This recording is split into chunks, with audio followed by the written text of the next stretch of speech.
নমস্কাৰ আপোনালোক সকলোকে মোৰ ইউটিউব চেনেল টিচাৰ্ছ কৰ্ণাৰলৈ পুনৰ এবাৰ স্বাগতম জনাইছোঁ। 29 জানুৱাৰী তাৰিখে পুনৰ এক শিক্ষকৰ বদলিৰ নিৰ্দেশনা প্ৰকাশ পাইছে, যোনটো নিৰ্দেশনাৰ জৰিয়তে জিৰ' টিচাৰ আৰু ছিংগুল টিচাৰ থকা বা গুণোৎসৱ সঠিকভাৱে সুন্দৰভাৱে পাৰ কৰাবৰ কাৰণে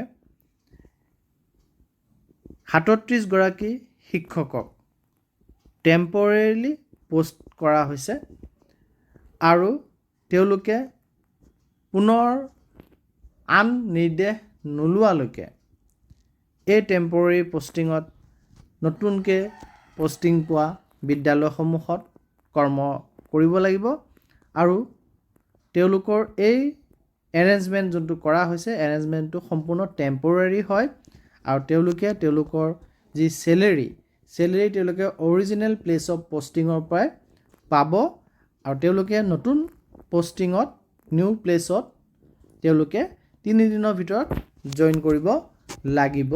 29 জানুৱাৰীত এই নিৰ্দেশ প্ৰকাশ পাইছে আৰু 4 ফেব্ৰুৱাৰীৰ পৰা প্ৰকাশ পোৱা জিলা অৰ্থাৎ বঙাইগাঁও জিলাত গুণোৎসৱ আছে। সেই গতিকে গুণোৎসৱৰ আগে নতুন প্লেচ অফ পষ্টিঙত এই 37 গৰাকী শিক্ষকে জইন কৰিব লাগিব আৰু ফাৰ্ডাৰ অৰ্ডাৰ নোপোৱালৈকে তেওঁলোকে এই নতুন প্লেচ অফ পষ্টিঙতে কৰ্ম কৰিব লাগিব, পাঠদান কৰাব লাগিব। আৰু এই নিৰ্দেশনাত যি 37 গৰাকী শিক্ষকৰ নাম প্ৰকাশ পাইছে মই আপোনালোকক স্ক্ৰীণত দেখুৱাব চেষ্টা কৰিছোঁ।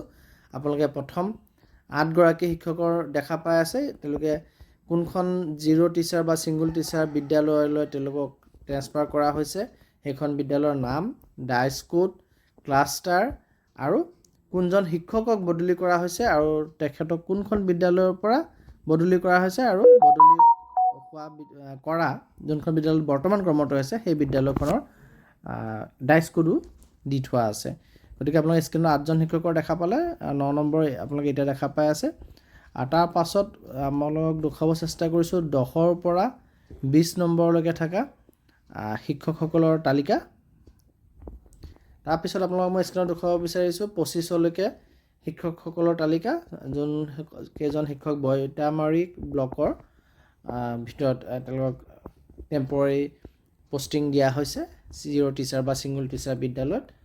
আৰু তাৰপাছত মই আপোনালোকক এতিয়া দেখুৱাব চেষ্টা কৰিছোঁ 25ৰ পৰা 37 নম্বৰলৈকে যিসকল শিক্ষকক টেম্পৰেৰী প্লেচ অফ পষ্টিং দিয়া হৈছে তেওঁলোকক মানিকপুৰ ব্লকতো দিয়া হৈছে কিছু সংখ্যক শিক্ষকক আৰু কিছু সংখ্যকক বঙাইগাঁও ব্লকতো বদলীকৰণ দিয়া হৈছে।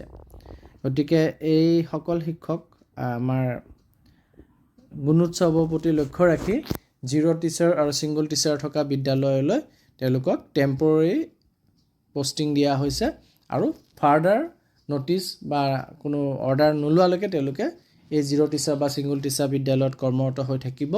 কিন্তু তেওঁলোকে তেওঁলোকৰ চেলেৰি তেওঁলোকৰ যোনটো পেৰেণ্ট পষ্ট আছে পেৰেণ্ট স্কুল আছে তাৰ পৰা তেওঁলোকে চেলেৰি পাব। 3 দিনৰ ভিতৰত তেওঁলোকে নিজৰ নতুন কৰ্মস্থলীত যোগদান কৰিব লাগিব। ধন্যবাদ।